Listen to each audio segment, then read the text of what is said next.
ఓం శ్రీరామచంద్ర పరబ్రహ్మణే నమః. ఓం నమో వశిష్ఠ విశ్వామిత్ర వ్యాస వాల్మీకి సుఖాదిభ్యః. ఓం శుక్లాం భరధరం విష్ణుం శశివర్ణం చతుర్భుజం ప్రసన్నవదనం ధ్యాయేత్ సర్వవిఘ్నోపశాంతయే. ఓం నమో బ్రహ్మాదిభ్యో బ్రహ్మ విద్యా సంప్రదాయ కర్తృభ్యో వంశ ఋషుభ్యో మహద్భ్యో నమో గురుభ్యః. ఓం శ్రీరామో రామభద్రశ్చ రామచంద్రశ్చ శాశ్వతః రాజీవలోచన శ్రీమాన్ రాజేంద్రో రఘుపుంగవః. శ్రీ యోగ వాసిష్టము నిర్వాణ ప్రకరణము ఉత్తరార్ధము. ఆ విధంగా అజ్ఞానము అనేటువంటిది జ్ఞానికి నశించిపోగా అజ్ఞాని యొక్క జగత్తు, వాటి యొక్క స్థితి, జగత్తు యొక్క శబ్ద అర్థ రహితముగాను చిత్రమందలే ముల్లోకాలులాగానే ఈ శూన్యత్వము చేత రచింపబడినదిగానే నిద్రించినటువంటి వాని చేత కల్పించబడినట్లుగానే తోస్తూ ఉంటుంది. అంటే జ్ఞాని యొక్క చిత్తమునందు జగత్తు స్థితి, కోరిక మొదలైనవన్నీ కూడా చిదాకాశమయంగానే భాషిస్తుంది. ఏ విధంగా వాని చిత్తములో జగత్తు యొక్క స్థితి, వాని యొక్క ఇచ్ఛ మొదలైనవన్నీ కూడా ఆ యొక్క పరమాత్మతత్వము కంటే వేరుగా అనేటువంటిది కనపడదు, చిదాకాశముతో నిండిపోయినట్లుగానే కనబడుతుంది. ఎలాగంటే బోధ అనేటువంటిది ఉదయించిన తరువాత జ్ఞానికి అహంకారము కానీ జగత్ స్థితి కానీ ఉండదు కదా. అక్కడ సర్వేక సమస్తము కూడా ఆ పరవస్తు స్వరూపమే అయి ఉంటుంది. కాబట్టి ఈ విధంగా జ్ఞానికి జగత్తు యొక్క స్థితి పరమ ప్రకాశ రూపమై అంటే బ్రహ్మరూపమయ్యే ప్రకాశిస్తుంది. ఇంకా అర్ధ ప్రబుద్ధుని యొక్క చిత్తానికైతే ఎలా ఉంటుంది అంటే ఈ జగత్ స్థితి అంటే క్షీణించిపోతూ ఆర్ద్రమై రెండు విధాలైనటువంటి స్వభావాలతో కూడినటువంటి కొయ్యలాగానే కనబడుతూ ఉంది. క్రమంగా కూడా బ్రహ్మము జగత్తు యొక్క స్వభావాల రెంటితో కూడా కూడి ఉన్నట్లుగానే తోస్తుంది. అటువంటి అర్ధప్రబుద్ధుడు ఆత్మతత్వాన్ని పూర్ణముగా పొందుతాడా అంటే పొందడు. అంటే వానికి బోధ చేత జ్ఞానము అనేటువంటిది ఎక్కువ అవుతుంది, కానీ వాని యొక్క ఆచరణ అనేది తక్కువ అవుతుంది. అందుకోసమయ్యి అధికమైనటువంటి జ్ఞానము చేత అనుభవ సిద్ధి లేకపోవడము చేత ఒకప్పుడు జగత్తు ఏకముగా చూస్తాడు, మరొకప్పుడు అజ్ఞానము యొక్క అంశము చేతే అనేక రూపాలుగా కూడా చూస్తాడు. జగత్తుని మొట్టమొదట పరబ్రహ్మముతో నిండినటువంటి ఏకత్వంగానే చూస్తాడు. అదే అజ్ఞానం యొక్క అంశము అనేక రూపాలుగా కూడా జగత్తును చూస్తాడు. అలాగే బోధ చేత ఒకప్పుడు ఏం చేస్తాడు అంటే మైత్రితోనూ కరుణ మొదలైనటువంటి ఉత్తమమైనటువంటి గుణాలను ఆశ్రయించి ఉంటాడు. అజ్ఞానము చేత అయితే జగత్తునందు పరస్పరం కూడా వివాదాలతో కూడుకొని వ్యవహారం చేస్తూ ఉంటాడు. ఈ ప్రకారంగానే అర్ధప్రబుద్ధుడు జ్ఞానమునందు అజ్ఞానమునందు ఏ భాగమైతే తన యందు ప్రబలంగా ఉంటుందో పూర్తి అజ్ఞానముతో నిండితే దానితో తన్మయుడై ఉంటాడు. వాడు జ్ఞానముతో నిండితే దానితో తన్మయుడై ఉంటాడు. కానీ పరిపక్వ స్థితిని పొందినటువంటి జ్ఞాని అయితే ఈ అజ్ఞాని ఏంటి, కాసేపు జ్ఞానముతో కాసేపు అజ్ఞానముతో కొంచెం సేపు ప్రాపంచిక స్థితి మరికొంతసేపు పారమార్థిక స్థితితో ఉంటాడు. అది అర్ధప్రబుద్ధుడు. కానీ పరిపక్వ స్థితిని పొందినటువంటి జ్ఞాని అయితే ఏం చేస్తాడు, తుర్యావస్థ యందు ఉన్న వాడు అంటే ఏ యొక్క తుర్యగా సమాధి స్థితి యందు తనను తాను మరిచిపోయినటువంటి లోకస్థితి దేహస్థితి కూడా మరిచినటువంటి వ్యక్తి దైవమునందే సమస్థితిలో స్థిరపడి ఉన్నటువంటి వాడు. ఎలాగంటే జాగ్రత్త ఉన్నవాడిని, స్వప్నంలో ఉన్నవాడిని, సుషుప్తిలో ఉన్నటువంటి వారి యొక్క స్వభావాలు వాడు చూడలేనట్లుగానే ఈ జగత్తు యొక్క భావము కానీ భావాలు లేకపోవడం కానీ యథార్థ తత్వం కానీ వాటిని ఏది కూడా గాంచకుండానే చూడకుండానే ఉంటాడు జ్ఞాని అయినటువంటి వాడు.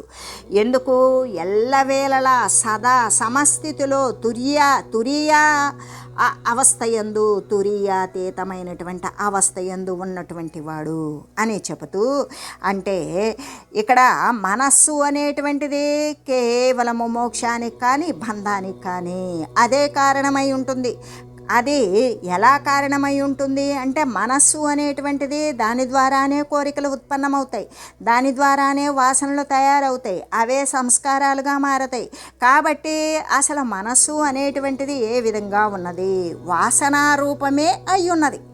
అటువంటి వాసన ఎలా నశిస్తుంది అంటే కేవలము ఆత్మతత్వ విచారణ చేత, జ్ఞానము యొక్క ఉత్పన్నము చేత మాత్రమే నశిస్తుంది. ఇంకా కూడా ఆ మనస్సు అనేటువంటిది అంటే మాయా అంటే అబద్ధమైనటువంటిది, అవిద్య అంటే అజ్ఞాన స్థితి అయి ఉండడము చేత అది కనబడుతూ ఉన్నప్పటికీ కూడా అంటే అవస్తువే అయి నిండి ఉండడము చేత అది కనబడుతూ ఉన్నప్పటికీ అది ఆ ఉన్నంత వరకు కూడా వానికి మోక్షము అనేటువంటిది సంభవిస్తుందా? సంభవించదు. వానికి ఎప్పుడైతే మనోత్యాగము అనేటువంటిదే ఆనందానికి హేతువు. ఎటువంటి ఆనందము? ఆత్మానందము, బ్రహ్మానందానికి హేతువు.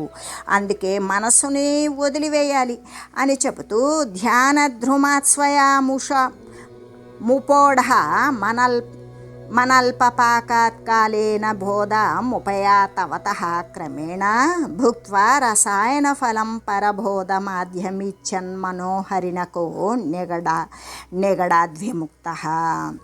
అయితే ఓ రామచంద్ర, ఈ ప్రకారంగానే ముముక్షువు అనేటువంటి మనోమృగం ఉన్నది కదా, అంటే ముముక్షువు మోక్షము చెందాలి అనుకునేటువంటి మనసు ఉన్నది కదా, ఆ మనసు మృగంలాగానే కాలక్రమంలో ఎప్పుడైతే పూర్ణమైన పరిపక్వ స్థితికి పొంది స్వయంగా వృద్ధి చెందింపబడినటువంటి బోధ అనేటువంటి ఫలాన్ని పొందిందనుకో, అలా పొందినదే ఉన్నప్పుడు మనం ఇప్పటి వరకు చెప్పుకున్నటువంటి ఈ యొక్క ధ్యాన వృక్షము నుండి కూడా ఆద్యమై అదే మొదటిది పరమాత్మ బోధ స్వరూపమై పరమానంద లక్షణంతో కూడి ఉన్నట్టు అమృత ఫలాలనే భుజిస్తుంది.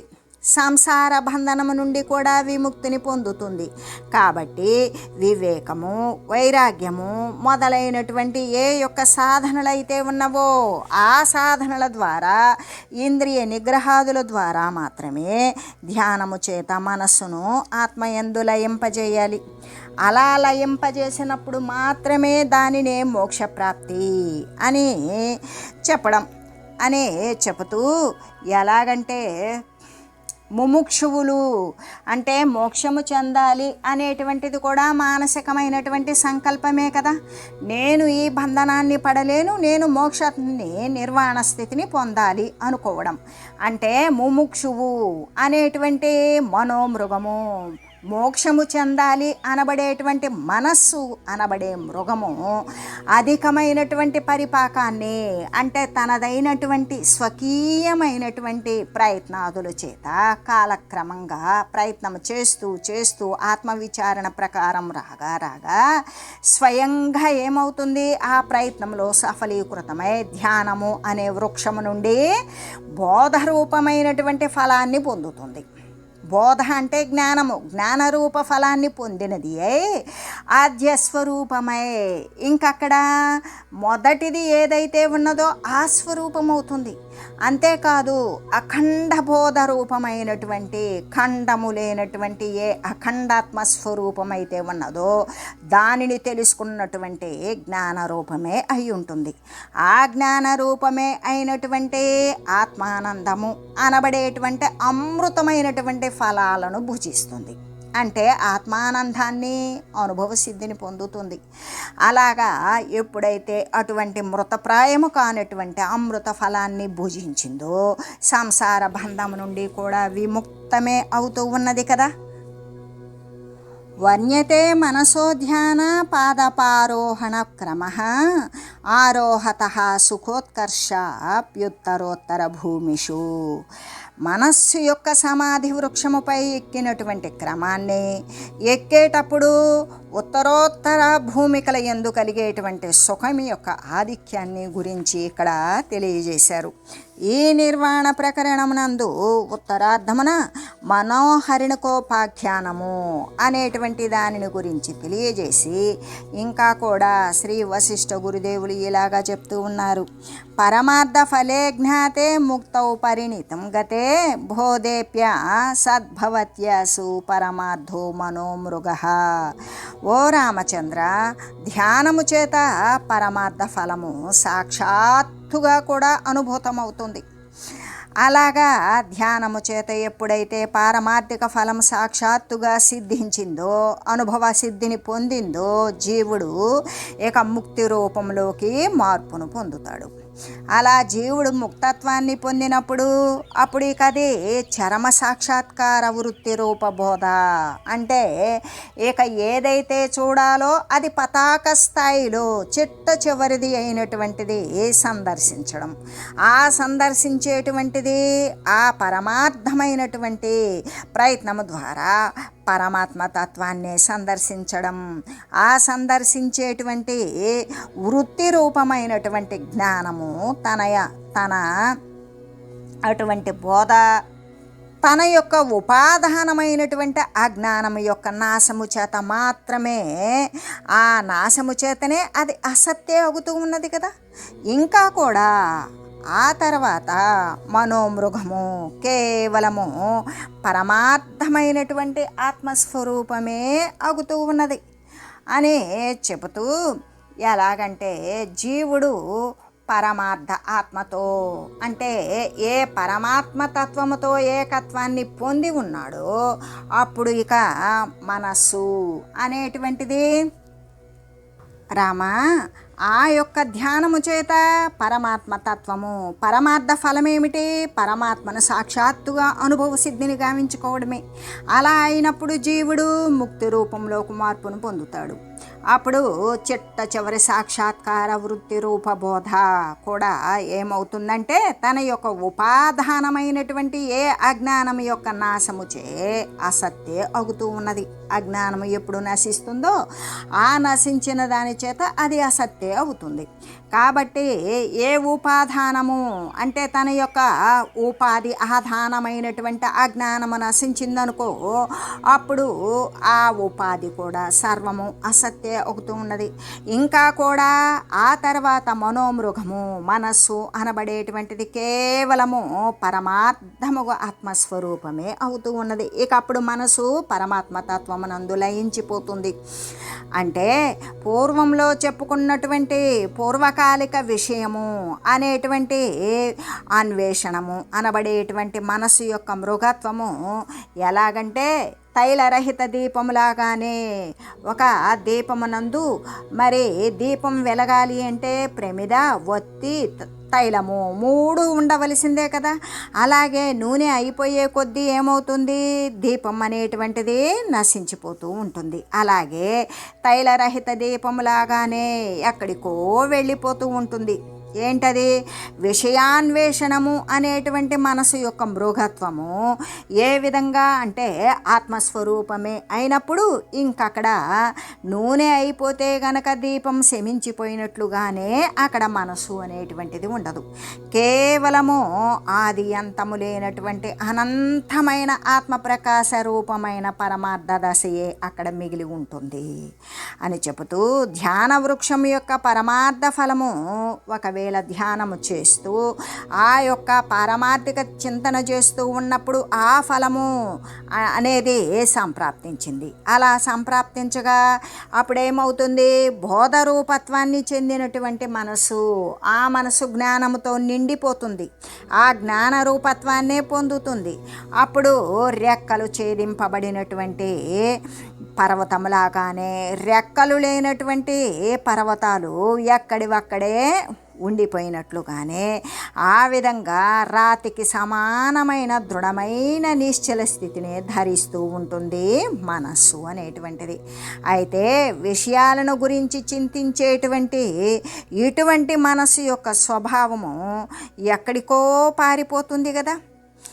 బాధారహితమే, విభాగశూన్యమై, సర్వాత్మకమై, సద్రూపమైనటువంటి నిర్మలమైన బోధత్వమే. అంటే చిన్మాత్రాత్వతత్వమే మిగిలి ఉంటుంది.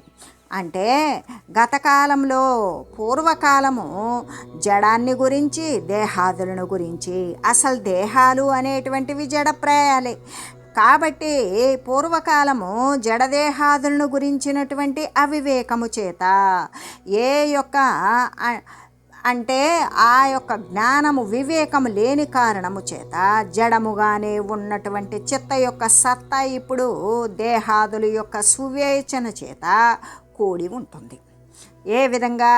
దేహాదుల యొక్క దేహము అనేటువంటిది జడప్రాయమైనది. దేహం యొక్క కదలికకు ఆ శుద్ధ చైతన్యమైనటువంటి సత్తా వలనే ఇది చలిస్తూ ఉన్నది అనేటువంటి మరి శుభకరమైనటువంటి వివేచన చేత కూడి ఉన్నది బోధ రూపంలో, జ్ఞాన రూపంలోనే ఉదయిస్తుంది. అలా ఉదయించిన ఉన్నప్పుడు అనాది అయి, అక్కడ ఆది లేనటువంటిది, దానికి అది ఎప్పుడు ఉదయించింది అంటే ఇదిగో ఇప్పుడు ఉదయించింది అని చెప్పడానికి కాల ప్రమాణం లేదు. అందుకే అది అనాది అయి, దానికి ముందు ఏమీ లేదు. అది ఎలా ఉన్నది? అనంతమై, దానికి అంతము కూడా లేదు. ఆది లేనిది, అంతము లేనిది, అటువంటి మాలిన్యరహితమైనటువంటి ఆత్మప్రకాశ ఫలము అనేటువంటి దానిని కలగజేస్తూ కనబడుతూ ఉన్నది కదా. అటువంటి స్థితి యందు సమస్త వాంఛలు కూడా వదిలిపెట్టివేయడము చేత ఇది దానికంటే ముందు ఏమీ లేనటువంటిది, దానికి చివర దాని యొక్క ముగింపు ఇక్కడ అని చెప్పడానికి సాధ్యముగానటువంటిది. కాబట్టి దాని ప్రారంభం కానీ ముగింపు కానీ లేనిది కాబట్టే అనాది అయి అనంతమైనటువంటి ఆత్మను గురించినటువంటి ధ్యానమే చేయాలి. అలా ఆ ధ్యానమే మిగిలి ఉండడం చేత అటువంటి ధ్యానము ఏ ప్రయాస లేకుండానే అది స్వయంగానే సిద్ధిస్తూ ఉంటుంది. దానికి ఒకంత కూడా శ్రమపడనవసరం లేదు. ఎంతవరకైతే బ్రహ్మమును పొందలేదో, ఇంకా కూడా పరమపదతత్వమునందు విశ్రాంతిని అందలేదో, అంతవరకు కూడా విషయాలను గురించినటువంటి మననము వలన ఆత్మధ్యానము అనేటువంటిది పొందబడనేరదు కదా. ఎలాగంటే ఎంతవరకైతే బ్రహ్మతత్వాన్ని పొందలేదు, ఎందుకు? ధ్యానం చేస్తూ ఉన్నప్పటికీ కూడా ఇంకా పరమపద నందు విశ్రాంతిని ఇంకా పొందలేదు. అంతవరకు కూడా అంటే బ్రహ్మమును పొందేటంత వరకు, పరమపదమునందు విశ్రాంతిని పొందేటంత వరకు కూడా, అంతవరకు కూడా అది పొందేటంత దాకా ఏముంటాయి? విషయాలను గురించినటువంటి స్మరణము, మననమే ఉంటుంది. దాని వలన ఆత్మధ్యానము అనేటువంటిది పొందబడుతుందా? అలా పొందబడదు అని చెబుతూ పరమాధ్యైకతామేత్య నజానే క్వా మనోగతం క్వా వాసన క్వా కర్మాణి క్వా హర్షామర్ష సంవిద. పరమార్థమైనటువంటి ఇక్కడ ఇహ సంబంధమైనటువంటి అర్థమైతే దేహ సంబంధమైన అవసరాలను తీర్చుకుంటాం. పర సంబంధమైనటువంటిదే కదా పరమార్థము. అదే కదా పారమార్థికమైనటువంటి తత్వచింతన. శాశ్వతమైనటువంటి వస్తువును పొందాలి అంటే పరమార్థమైన అంటే పరతత్వానికి సంబంధించినటువంటి ధనము ఏదైతే ఉన్నదో అదే జ్ఞానధనము. ఆ పరమార్థమైనటువంటి ఆత్మతోటి ఏకత్వాన్ని పొందగా ఇంకప్పుడు మనస్సు అనేటువంటిది ఉంటుందా? మనసు నశిస్తేనే కదా పరమార్థమైనటువంటి ఆత్మతత్వంతో ఏకత్వాన్ని పొందగలగడం. అలాగే వాసన కానీ, కర్మ కానీ, సంతోషము కానీ, కోపము కానీ మొదలైనటువంటి వృత్తులు ఇంకా మిగిలి ఉంటాయా?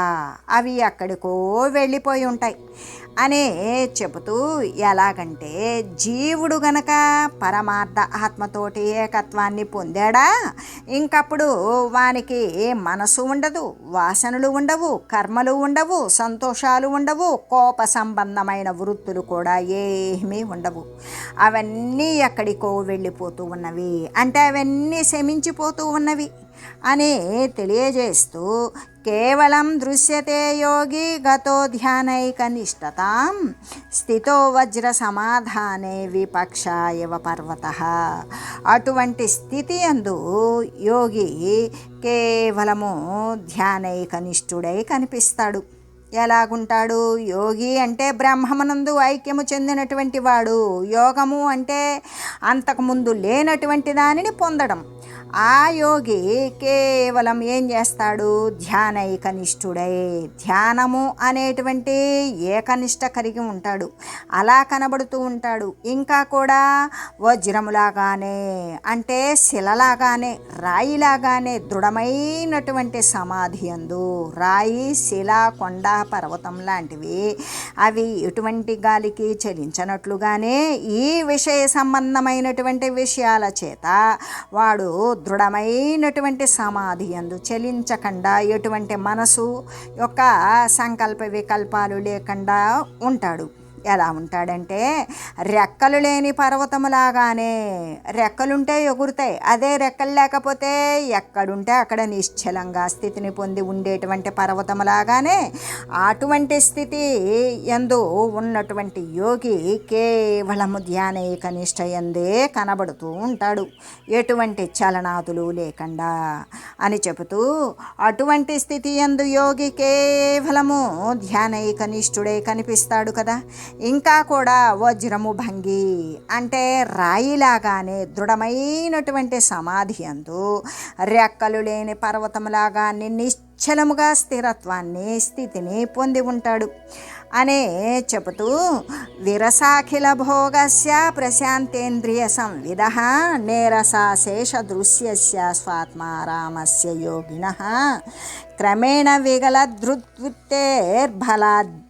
బలాద్విశ్రాంతి మీయుష అర్ధాయాతం సమాధానం కేన నామ విచార్యతే. సమస్త భోగాల పట్ల కూడా విరక్తి కలిగిన వాడు, ఇంద్రియ వృత్తులన్నీ కూడా పూర్ణముగా నశించిపోయినటువంటి వాడు, దృశ్య పదార్థాల పట్ల ఏమాత్రము కూడా కోరికలు రుచి అనేటువంటిది లేనివాడు, ఆత్మతత్వమునందే రమించేటువంటి వాడు, క్రమంగా నశించిపోయినటువంటి వృత్తి కలిగిన వాడు అంటే వానికి ఏ విషయ వృత్తులున్నవో అవన్నీ నశించిపోయినవాడు, బలాత్కారంగా అయినా సరే విశ్రాంతిని పొందింపజేయబడువాడు అగు యోగికి సమాధి అనేటువంటి సమస్థితి స్వయంగానే సిద్ధిస్తుంది. ఎలాగంటే ఎప్పుడు సమస్తము కూడా బ్రహ్మరూపమే అగుతూ ఉన్నదో అప్పుడు ఇక దేనిని ఎవడు ధ్యానిస్తాడు అని తెలియజేస్తూ సమస్త భోగాల పట్ల కూడా విరక్తి కలిగినటువంటి వాడు, ఇంద్రియ వృత్తులన్నీ కూడా లెస్సగా శమింపజేసినటువంటి వాడు, శమించిపోయినవాడు, సంపూర్ణ దృశ్యము పట్ల మరి ఎటువంటి ఆసక్తి లేనటువంటి వాడు, అరుచి కలిగినటువంటి వాడు, తన యొక్క ఆత్మయందే క్రీడించేటువంటి వాడు, తన యొక్క స్వాత్మయందే స్థితిని కలిగి ఉండేటువంటి వాడు, వృత్తి అనేటువంటిది క్రమంగా నశించినటువంటి వాడు, ప్రయత్నము లేకుండానే విశ్రాంతిని పొందేటువంటి వాడు అగు యోగికి సమాధి అనేటువంటిది స్వయంగానే సిద్ధిస్తూ ఉన్నది కదా. ఎలాగంటే ఎప్పుడు అతడు సర్వదా బ్రహ్మరూపుడే అయ్యాడో అప్పుడు ఇంకా ఎప్పుడు ఎవడు దేనిని గురించి చింతన చేస్తాడు? బ్రహ్మరూపుడైనటువంటి వాడు ఇంకా దేనిని గురించి ధ్యానిస్తాడు అని తెలియజేస్తూ తావద్విషయ వైరస్యం భావయంత్యుచితాశయాః నా పశ్యంత్యేవ తాన్యాపదో భగాంశ్చిత్ర నరో యథా. ఎంతవరకైతే భోగములు అనేటువంటి చిత్రలిఖిత మనుజులలాగానే గాంచకుండా ఉంటారో అంతవరకు కూడా యోగులకు మహాత్ములు విషయ వైరాగ్యమును సంపాదిస్తూనే ఉంటారు.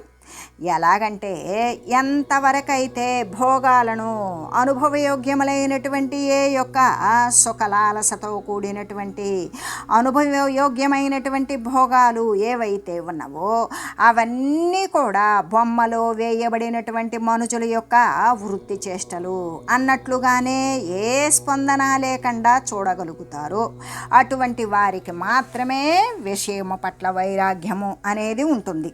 అదే గనక అలా బొమ్మలో వేయబడినటువంటి మనుజులలాగా కాకుండా చూడకుండా ఉంటారో మరి ఎంతవరకైతే భోగాలను గురించి చూస్తూ ఉంటారో అంతవరకు కూడా యోగులకు మహాత్ములు విషయ వైరాగ్యము అనేటువంటిది సంపాదిస్తూనే ఉంటారు అని చెబుతూ, ఎలాగంటే ఎంతవరకైతే భోగములు అనేటువంటి చిత్రమందలి మనుజునిలాగానే కేవలము చూడకనే ఉంటారు అంతవరకు కూడా ఉత్తములైనటువంటి వారు విశేషమైనటువంటి వైరాగ్యాన్ని సంపాదిస్తూనే ఉంటారు.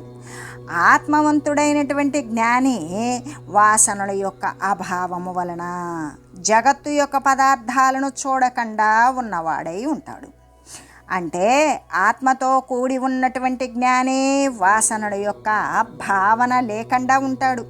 అటువంటి కోరికల సంబంధమైనటువంటి ఆలోచనలు లేకుండా ఉంటాడు. అలా ఉన్నప్పుడు జగత్తు యొక్క పదార్థాలను చూడకుండానే ఉన్నటువంటి వాడే.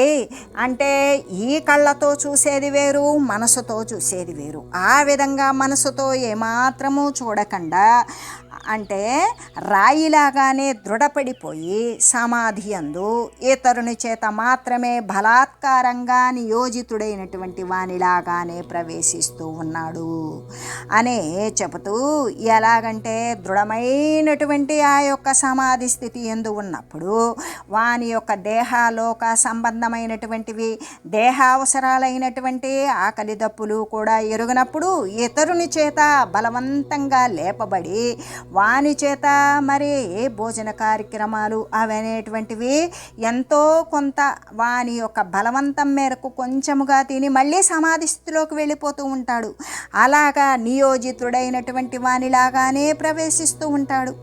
ఎలాగంటే వర్షాకాలమున నదీ ప్రవాహంలాగానే ఏ సమాధి ద్వారా ఉత్పన్నమైనటువంటి ఆనందైక రసము, ఆనందము అనబడేటువంటి ఏకైక రసము మనుజునికి ప్రథమమున ఉత్పన్నమైనదనుకో.